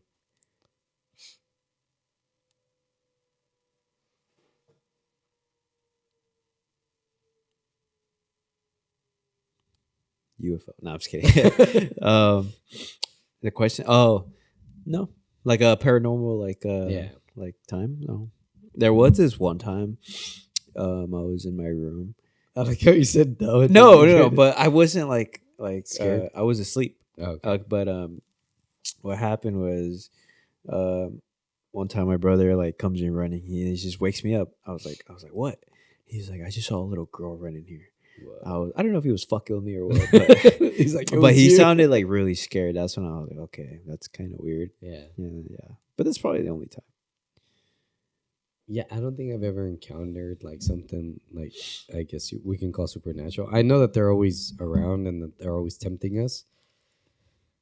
There was this one time I have a huge mirror behind this bookshelf, and before this bookshelf was here, it was just there.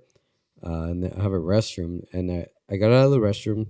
I looked at the reflection, and there was like just like a shadowy figure by like the other door. And I looked towards the shadowy figure, and nothing was there. And then I looked back in the mirror, nothing was there. I'm like, okay, whatever. But to be fair, this was around the time that I was experimenting with mushrooms. That's what I was gonna say. Like, I've heard. I think I've talked about like, I think I've talked about it to Alex and you before. Mhm. I was like, I do remember like at my like highest, like, oh, I'm doing really good. I haven't been confessing in forever because I've been, Yeah. pretty much on it. But I was having like these like really bad nightmares, and then I just wake up like random moments in the night, and I just haven't been able to fall asleep. I just wake up scared, and Well, I think I think Alex told me he had the same experience. Like when he was like on it, like that's when they attack the most. yeah. Would you say? Oh, maybe you're. Yeah, they're always attacking me. Let him get up. Let him get up. Yeah. Just get up. Yeah. Me. Yeah. Yeah, man. I went to I don't know if it's helped. I feel like it has. I got a bunch of Saint Benedict medals blessed by Father John. Thank you, Father John. If you're watching. No, the other Father John. Cheer. Yeah. And I remember I heard someone that I respect a lot throughout our church community say that, like, oh yeah, she put Saint Benedict medals throughout her room. So there's one in every corner of this room right now. And yeah, I mean, I know some people think it might be superstitious or everything, but I'm just like, you know what? If it makes me 1% safer from demons, I'm like, I'll take it, you know? So there's a perimeter here of blessed metals. Because these metals, these metals actually have a exercise prayer. So these metals are exercised. So, yeah. They're like, what do they call the relics are more. We really need a professional here. Yeah. There's like grades to it, right? Oh, yeah. Remember, Christian? The grades to the relics? I actually have a St. Jude relic, which touched his bone. It's his medal. Yeah. What would that be? So that would be a third class relic. So the way it goes would be the first class relic is an actual piece of the saint's body. Usually it's like bone fragments. Second class relic would be one of their own possessions, something that they actually have come in contact with and they actually possess. Usually like a piece of clothing would be a second class relic. A third class relic is anything that has touched a first class relic. So that can be whatever you touch against, like a bone fragment, for example, when they had St. Jude's a finger that was just circling around on tour, you had a chance of making your own third class relic by touching the actual relic itself. Yeah.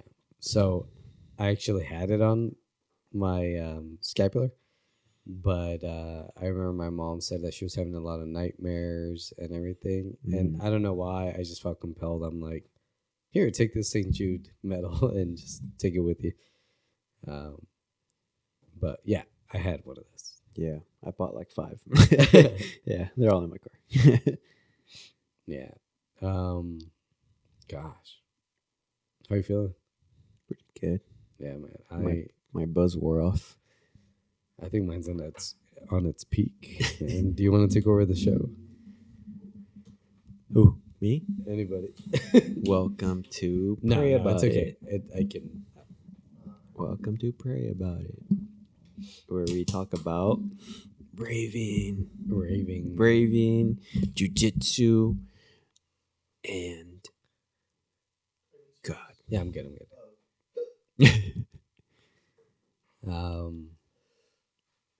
It's been a while since I've drank. Yeah. Really? Yeah. When was the last time? Wedding? With you, yeah. Yeah.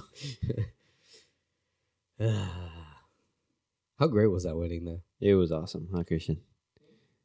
The wedding? your wedding? It was really fun. Did does your because it's TOB, does your perspective on weddings seem a lot more like, wow, this is really beautiful what's happening here? Oh yeah. Yeah, huh? I will admit, when I saw Christian and Lupita walking down, I did get a little, had a lock in. Yeah.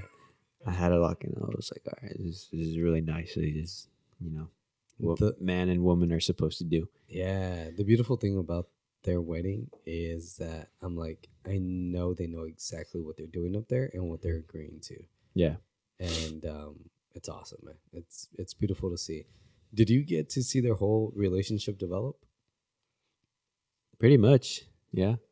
I met him and I forgot where I met Christian. I think one time, Probably TOB. I think Christian came to visit at South, and I already knew Lupita from TOB, but we were going to the same school. I think he was just there, I was like, oh, it's Christian. I seen him at TOB. I think that's when we started hanging outside of TOB and stuff. Yeah. When did you first meet Christian? Before him and Lupita were dating. Oh, Yeah. And I got to see every step. Yeah. I think there was a gap year when I was being a little knucklehead. But it was awesome to see, man. It was so beautiful. I was very moved by their wedding because I'm just like, Finally. well, other than finally, I mean, I think it was the right time. I know that there's a lot of people that say well, it should be a 1 year dating and then a 1 year engagement and that's it. Mm-hmm. But based off a different guest that we've had here, he was saying that you know what, I don't have advice for anybody. Only you two know. Obviously, it's not prudent to be waiting too long and just dating, but for them, it seemed to be the right move. Christian, I don't know if you can chime in on, but one thing that because Kayla and Sergio did the whole, they did the vocations one, right? They were TOB. Oh, I think you left. The talk, Yeah, for the TOB retreat. yeah, And they kept emphasizing during the engagement, people recommend it being as short as possible because that's when the devil attacks you the most. I don't know if you have any experience. Yeah, we did have a relatively short engagement. Usually people have a year engagement. We had 10 months. I proposed to her on New Year's Day, and we got married in October, so 10-month engagement, which is pretty good. What?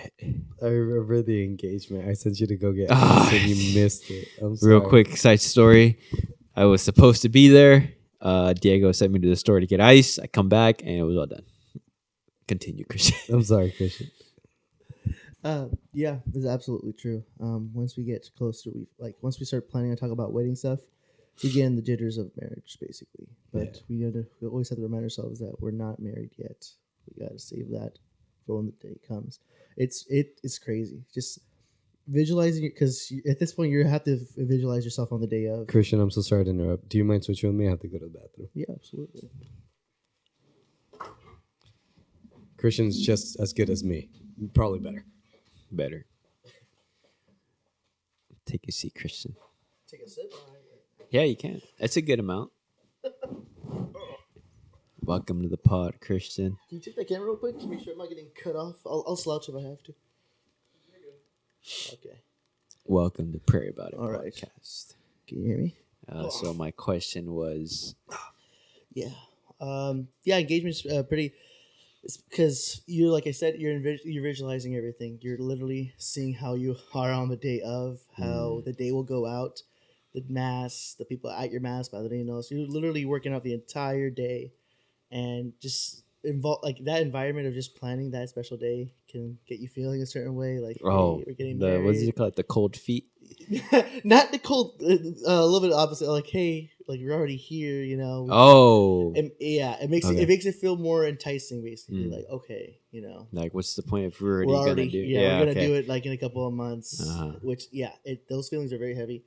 The best way to combat it is to realize that marriage is the sacrament. The whole point of marriage is you going before God to unite yourselves.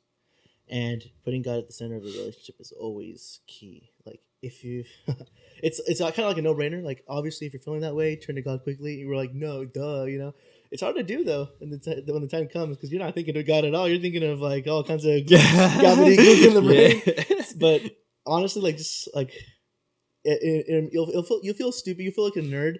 But like if you're feeling that way, just a quick sign of the cross, and you kind of establish like right now we're putting him in the middle. We're stopping it, making sure God's present, making sure He's known and He's welcome in a relationship always. And we want to go about things the right way. But no, yeah, it's true. Engagement, it can be a very scary part where the enemy is really attacking.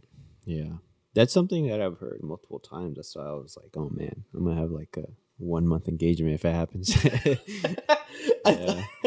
Which I think I've heard about that being possible. Like someone like they start planning the wedding and then they get engaged and then they just have the wedding, which is like crazy, but it is possible. What do you? How long have you been married? I've been married now for what is it? We're on the 12th. More than a month. We celebrated our month anniversary in November 26th. I took her to Fleming's. We had a nice little dinner. Nice. She tried lobster tail for the first time. Oh, fancy. I realized how expensive lobster tail was for the first time. You're like, because this is the last time we're having lobster tail. Right, this is the last time we celebrate a month anniversary here. Yeah. No, yeah. But we had a gift card. That's what we went to begin with. But no, yeah, it was nice. So this Christmas will be our 2 months. And New Year's is when you propose. It'd be like a year. A year since our proposal. Yeah. That's always going to remember New Year's. How did you like the wedding? The wedding was really nice. The wedding was it went perfectly. Like yeah, that's actually something like during the build up. I think I talked to you about it, like how all these things were like kind of going the other way and all this other stuff. But like the day of the wedding, everything went by so smooth, so flawless, and I was like, this is so beautiful. Honestly, yeah. Even when things didn't go as expected, like when we first showed up, we're like, all right, we're gonna pay for food, and they're like, we already started eating. Oh yeah. I was like, what? Yeah. Okay. I'm like, yeah. I didn't care. I was like, all right, I'm still gonna pray for my meal, so you guys should just join me in. And then it was great. It was a good fun time. Everyone had a great time. The bar was amazing. Your friend was really really amazing. Yeah. And it was just great. It went well. And even though things like happened, we're trying to eat, and people kept coming to our table. Yeah, we're like, okay, maybe we shouldn't have eaten first. Maybe we should just go around and say hi to all our guests. And once we did, we went all around. It took us a long time to just because there was so many people, like 400 people plus. Yeah, it was quite a bit.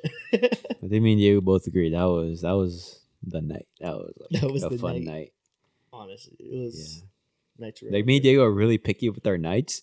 But like that, like when like our like little recap, we're like, that was a good night. Yeah, I'm glad you enjoyed it though. Yeah, glad you enjoyed it too. So when are you getting married, Kevin?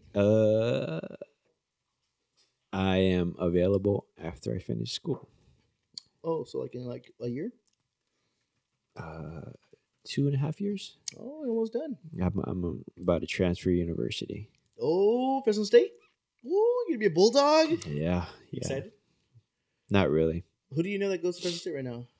Did Brianna graduate already? Who? Brianna? No, hold on. Who's going to Fresno State right now? I thought pretty much the whole church goes to Fresno State. A lot of them do, yeah.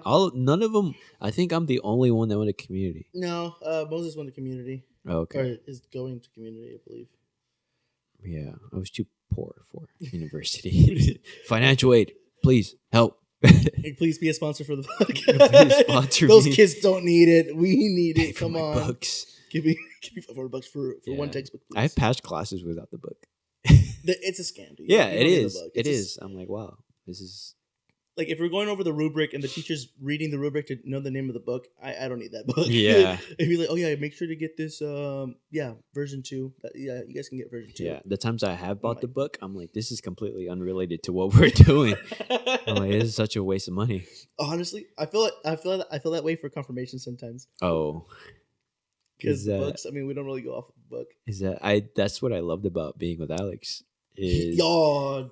He was off book. Yeah. I mean, we read the front page where it says like, oh, go over this. We would read a bit in class, but mainly what was important for me is to get the objectives across. I think we opened the book once Not even once, twice. Oh, okay, twice. Yeah, Twice? when I was in, for Diego's class? yeah, Diego was my confirmation teacher, and we opened the book twice just to look at it, and we closed it and we played a game. He's like, all right, guys, open your books, write your name on the front page. All right, throw them away. Yes, Yeah, no.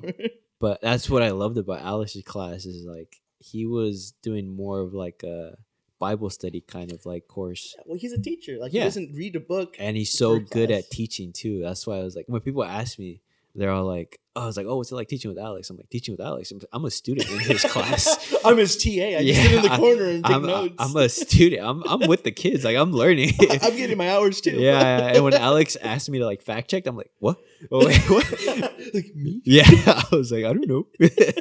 Yeah, that's what I loved about being Alex. I was learning while we were like going along. I remember when I was still working there. I I would didn't go in. like shit with you, man. I don't know what you're looking at me for. This guy thinks he was a I learned how teacher. to play musical chairs with you. Yeah, that's what I Musical learned. chairs, not even TOB games. What's wrong with you, man? Come on. What a piece of crap. Yeah. Okay, You teach with Christian, right? You oh still yeah, teaching? yeah. It's been a while since we co-taught. He's been busy. He's been getting sick sometimes, so he gets passed. But he's always with me. So I co-parent with somebody else. I replaced you with the chalkboard. Nah, I'm just kidding. I just teach myself for like the last couple classes, like 3 classes maybe. Oh wow. But the kids love him, dude. They relate with him a lot. They love his stories. They love his. Are you sure this is the right lingo. Christian we're talking Oh about? no, it's that handsome man. Right there. Look at this guy. Hey, put the cameras over there, dude. Editor, put a JPEG of Christian's face right now. That's the guy right there. Sticked on there. Oh, I have the perfect picture too. The one. All right, hold on. Editor, put the picture I put right now, and now that's before, and then after Wait. would be Kevin's picture right now. I have to pull it. Perfect. To pull it up. How much of this can we use on the actual podcast? Quite a bit, actually. This is really good. This is good stuff. But no, yeah, I'll pull it up later. I like the I've talked about this in the past. The dynamic of a classroom should be like the kids are engaged and Yeah. they're not just shutting up, but they're actually asking questions and talking. Because if your kids are silent, it's rough. But if they're actually talking, that's a good starting point. Even if they're like the goofy kinds of kids that are just like talking about their own stuff, like as long as they're talking, that's a good place to start with. But yeah, the next class will be on the Beatitudes, which Christian's a pro at, so he'll be able to teach that one easy peasy, lemon squeezy. I'm teaching tomorrow for CCD. Nice. I'm covering my mom's class. I'm gonna teach them about the rosary, so that'll be pretty nice. Perfect. And then the day after tomorrow, I'm going to Torres for their Oh, I've heard about their that. club. Yeah. Yeah. The president asked me, "Hey, can you speak at our club?"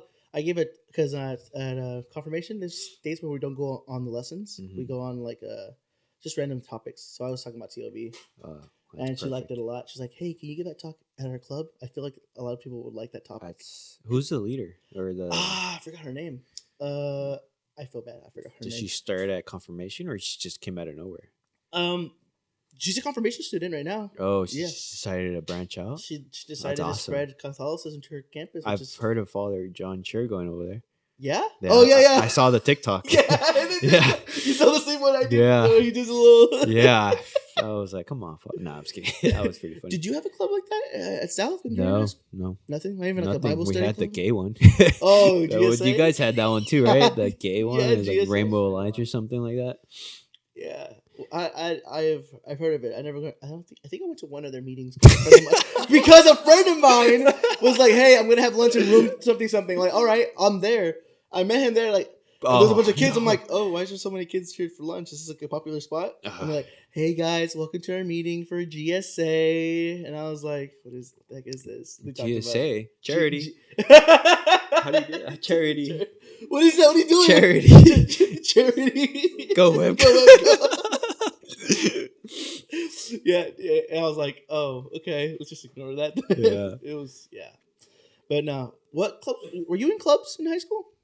I was in sports. Oh yeah, you're the That's- captain of the football team. Yeah, Dude. no, I was I was the water boy of the whole team. You're the bench warmer. Yeah. That's where we first like officially met because Levita took me to one of your guys' games. Remember that pictures where she was like had the bullhorn and everything, and you were there with No, her? I knew from TOB, but like I think that's when we decided to like, oh, like this is Or gonna let's be collect. forever. Yeah, You're stuck with me. This is permanent. You're stuck with me. Yeah, I saw. I don't know. I have like it on an old phone. I have pictures Yeah. of you with your whole football get up. I'm like, this is Jock. Look at this freaking Jock, dude. This is 5'6" Jock. This is This is 5'6". not like the movies. Not like He's the not movies. cute. Yeah, he's not big, tall, and handsome and With white. blonde locks and everything. Yeah. Dang, let down. Yeah. But Torres making their, what is it called? The club? It's called Catholic Youth United. So if you go to Torres and you're watching this podcast, watch something else. And also go to that youth group. They're on Thursdays, certain Thursdays during lunch. That's awesome, dude. Yeah, it's really cool. And is she like in like communication with like Lucy on like a lot of stuff? Or? Yeah. No, Oh, yeah, I mean, I'm assuming so. I feel like to get started with a group like that, she had to get in contact with Lucy. Mhm. I know one of the teachers was one of the people that she actually went to, and she, she's a teacher. She's also a confirmation student, teacher. Wait, that makes sense. Yeah. So she's like, she asked me when I was still working there, like, hey, who do I talk to about this? I'm like, it would be Lucy. She oversees all confirmation stuff, and she would be the best person to contact. So she did, and she got all the help she can get. She got Lucy's help. She got Father John Shear's help. And with that, it's really all the help you really need to start a youth group like that at a campus. Aside from like having meetings with the principal and all that stuff, and I don't know what goes into all that planning, but That's awesome. yeah. No, yeah. So if anyone like from North or South want to start their own club, ask Lucy. She'll help you guys get it started. Then we'll have like rivalries for which Catholic youth. Yeah. We get to have little fight club meetings. Different merch battles, like Yeah. who has the best merch. Oh yeah. If there was one for North, I'll make him free merch. Because Oh, that's right. You went, and I went to South. So anybody from South, free jujitsu lessons. I'll kick your butt for free. Yeah. Well, immediately better than Norris and Torres. Dude. Back in my day, we only had 2 high schools. Oh, back in my day, there was only 2 high schools. 2 high schools, and they were down the street. They're down the street, purple and blues. Yeah, those showdown, those rivalry games aren't really hyped anymore, are they? Dude, I went to it was Torres' senior night. They were against, I forgot the name of this. I don't even remember if it was South or I can't remember. But the student section was whack. Really? Dude. They were not as hype as our student section. The band would play like show tunes, like we would play like Treasure by Bruno Mars and Firework by Katy Perry. And the student section would like all hype and stuff. That wasn't happening. Everyone's just on their phones. Yeah. Like going through TikTok and everything, like the game, like what the heck, The cheerleaders did a good job. I give them props. They always, learn the material and the routine, so they still get a plus. But dude, back in our day, that was, I like to say that was like the last fun era. Like, and then COVID hit and it just knocked everybody everyone off. became losers. Yeah. Dude. We used to paint our faces. Remember, like the white and purple dots. Yeah. And yeah. We used to be school spirit, as they called them. Dude, we had spirit, but now they just everything is just they have some work to do. They got some real work to do. But people like the president of the Catholic Youth United, those are the right people that'll steer it. When are you going? Pasado mañana, Thursday. Oh, Thursday. Yeah, during my lunch, I'm sacrificing my lunch just Oh, to talk dude. because I think that's really important. Totally worth it. So definitely worth Yeah. it. Maybe I'll go to the cafeteria and be like, "Hey, I left my ID at home." Like you look exactly the same from high school. So you had a beard in high school. Yeah, I did. I Yeah, did. you It was like so you can pull it off. I had patches. Now it's all full, and I don't ever remember you having not a beard. I guess. I think I kind of remember you, babyface. Yeah. It's a little bit. I remember when you only had your mustache. I was like, "You look silly, dude. Get the beard back in there." Yeah. Nah, man, that's fun. Those are fun times for sure. That's awesome. Yeah, it is. It really is. Are you still working at the printing stuff? Yes, I am. I still work there. Oh yeah, I love it. My boss is awesome. We're getting Christmas off, and it's good stuff there. I like working there.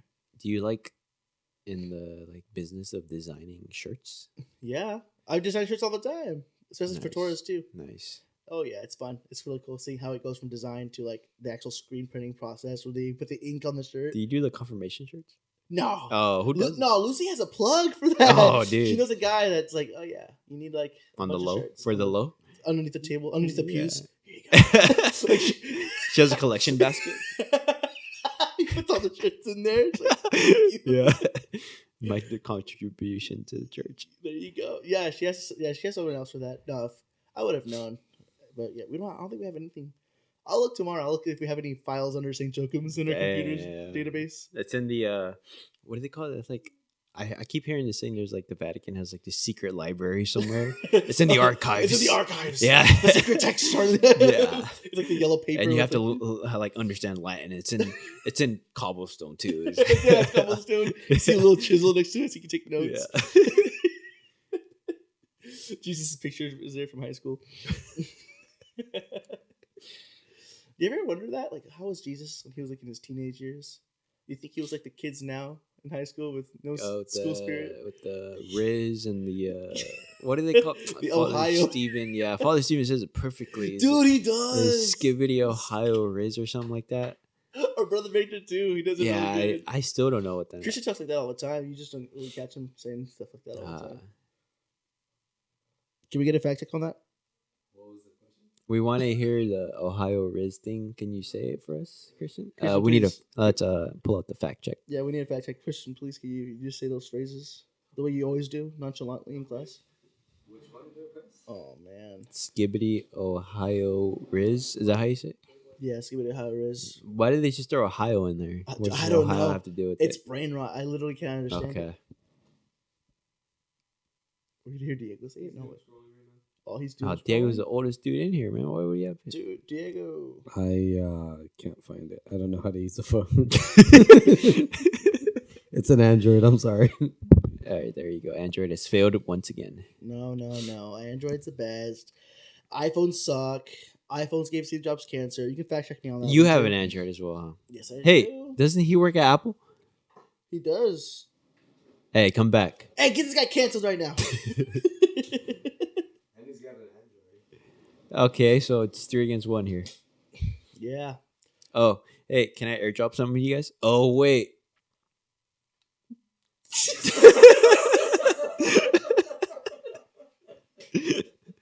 Airdrop is so helpful, guys. I'm sorry. I want so to see you helpful. download an image off the internet right now. I want to see how many buttons it takes you to do that. Actually, you know what? Go ahead. It's not worth my time. It's just it'll be too fast for you guys. Like SpongeBob when he ran to the rock. He's like, "You want me to do it again?" I just did it. You guys didn't even see it. I just did it. You want to see me do it again? You guys are still trying to unlock your phone. Dude, Android has like patterns and stuff, right? Yeah. I had an Android once. We have in, like fucking when I was like in 2nd grade. Did you just do the letter G? Or you have like some complex one? I just had an L. Gotcha. Hey Kevin, I got an SD card in case you wanted to expand your store. Oh, I pay $5 a month for my storage. Still doesn't do it. That's crazy. Yeah, that's probably it's kind Do you also have that car that pays like $30 a month for seat warmers too, or? I have a Subaru 2013 WRX. Everybody knows Everybody knows It's who a drives freaking train. It thing's loud, dude. He has a lawnmower. I GT. do a lawnmower engine. That thing is, dude. You gotta get that thing checked. Why? I made it like that. You made it like that? I made it you like twisted that. bolts on that car. I did. No, I went you under it didn't. and I just. You went under it. Put in your password. I had iOS update under it, and it sounds like that now. It did face recognition, and you're like, all right. Yeah. Get out of here. iOS. You downloaded the car app on the App Store. Yeah. Oh man. All right, Kevin. Kevin, I have a question. All right. What has been your favorite? The hour 45 with Diego or the 10 minutes with me? Okay. Here's the problem with you. Oh, let's hear it. Every time I see you, I just want to laugh for some reason. I just want to laugh mean. because you always say something that, like, I don't know. You're just probably the funniest you ever met. Diego, can you fact check that real quick, please? Yeah, turns out you are the funniest. Oh, dude, look at that. I Top just- results on Google. I don't know what is it about you. You just somehow, like, even when I like try to be serious, you just. When are End you of ever it. serious? I forgot what. Diego, do you remember? I forgot where we were, and I was kind of in a mood, and then out of nowhere, Christian was like, "Pictures of Spider-Man," and I just burst out You were in a laughing. mood? I don't know. I was like going through it or something. Christian's. Yeah, I think it was during like a TOB meeting. You were just like pissed off about something, and then Christian came in doing. James J. Jonah Jameson. Jameson impression, and I just forgot why I Can you was do mad. it, Christian? I lost it. No, ever since the marriage, guys, I haven't been able to do it, man. Yeah, no. Divorce is always an option. I'm just kidding. I'm sorry, Lupita. I need the voice Sorry, back. Lupita. I need the voice back. Yeah. What? I just cleared my throat. I thought you were gonna do it. That's why I started laughing. Let me see if I can. It's gonna sound stupid. Hey, if it sounds stupid, cut it out. Oh, they're kicking us out. Dude, why are you covering your face? Why do you look like a ninja? He looks like Shredder. I'm locked in. Editor, put a picture of Shredder next to Kevin's face right now. I want the Michelangelo with the pizzas. I want Chris with pizzas. Oh man, Parker.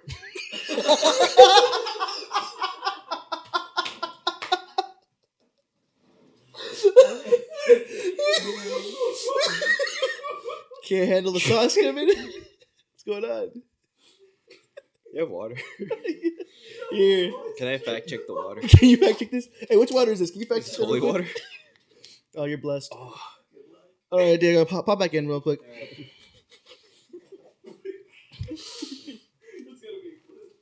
That's gonna be a TikTok challenge. Spider-Man's a man.